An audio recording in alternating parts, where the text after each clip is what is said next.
Աշխարհում կան 190-ից ավել երկրներ։ Մենք մեր տնտեսական զարգացման տեմպերով առաջի տասնյակում ենք եղել։ Իսկ իմ երկրորդ նախագահության այդ ժամանակահատվածում 5-յակի մեջ։ Հիմա ում հետ ուզում ես համեմատի։ Մենք առաջատարներից ենք եղել մեր տնտեսական զարգացման տեմպերով։ Ավելին ասեմ, այն ժամանակ եղավ ռուսական տնտեսության դեֆոլտը 98 թվականին,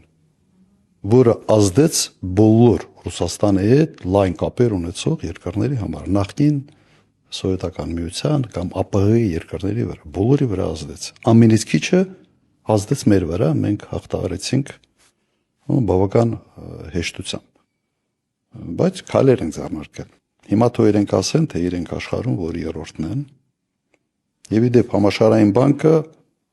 մեզ որակել է եւ հատուկ մի մեծ վերլուծություն են արել, գիրք են հրապարակել եւ